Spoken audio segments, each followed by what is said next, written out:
السلام عليكم ورحمة الله تعالى وبركاته.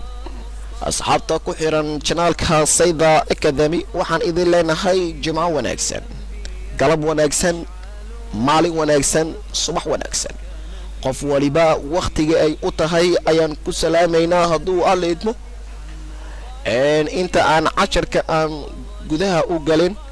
dadka nagu cusub waxaan leenahay waad ku maasantihiin fiidiyoyada oo ku soo gaaraya ama hadduu ku soo gaaro waxaan iga codsanaynaa waxa weeye inaad shargareysaan like-tana aad ku dadaashaan si ay u gaaraan arday fara badan oo daneynaya inay bartaan luuqadda Englishka soo casharkeena ayaan gudaha u gali doonaa casharkeena maanta waxa uu ku saabsan yahay wada sheekaysi waxa wada sheekaysana waxa weeye waa laba qof midka koowaad waxa uu leeyahay where are you going this afternoon galabtaani halkee baad u socotaa halkee are you going aad u socotaa this afternoon galabtaani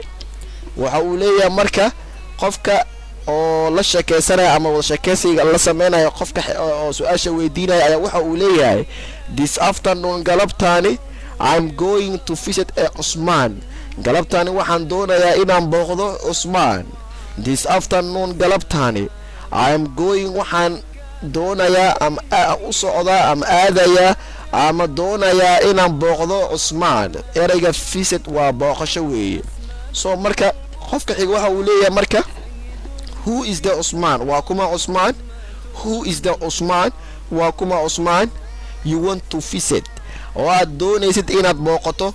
waa kuma Usmanka aad sheegayso oo aad doonayso inaad booqato ayuu leeyahay marka wuxuu leeyahay he is one of my classmates waa mid ka mid ah ardayda aan isku fasalka nahay he is one of my classmates waa mid ka mid ah ardada aan isku fasalka nahay waa mid ka mid ah ardada aan isku fasalka nahay where does he live halkuu ku nool yahay halkee does he live in oo ku nool yahay asiga marka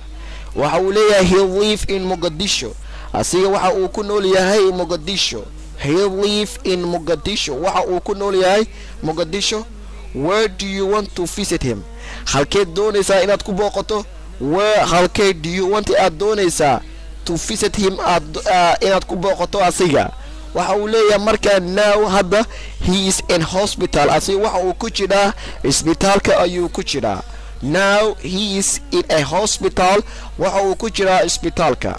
waxa uu leeyahay marka what is the problem with him waa maxay problemka haysta ama waa maxay mashaakilka haysta what is the problem with him waa maxay problemka mashaakilka haysta ama dhibka haysto waxa uu leeyahay marka he has a good syphilis asiga waxa laga helay cudurka waraawowga marka syphilis waa cudurka waraawowga weeye he has got syphilis waxa laga helay cudurka waraawowga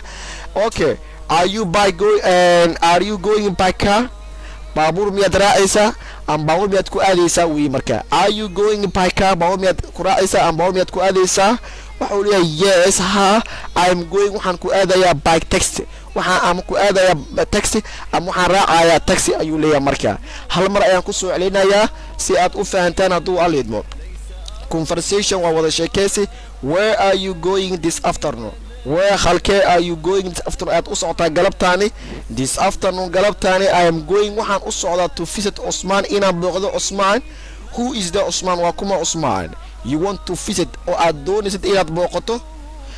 he is one of my classmates waa mid ka mid ah ardayda aan isku fasalka nahay where does he live in halkuu ku nool yahay asiga he live in Mogadishu asiga waxa uu ku nool yahay Mogadishu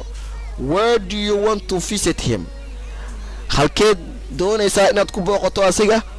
halkee do you want aad doonaysaa to visit him aad ku booqato asiga now he is in a hospital asiga waxa uu ku jiraa isbitaalka ayuu ku jiraa so marka what is the problem with him waa maxay mashaakilka haysta ama dhibka haysta he has got syphilis asiga waxa laga helay cudurka waraawowga he has got syphilis waxa laga helay ama uu qabo ama laga helay cudurka waraawowga marka are you going by car baabuur miyaad raacaysaa ama baabuur miyaad ku aadaysaa ayuu leeyahay marka wuxuu leeyahay yes ha I am going waxaan ku aadayaa by taxi ayaan ku aadayaa marka so marka casharkan inta ayaan ku sameynaa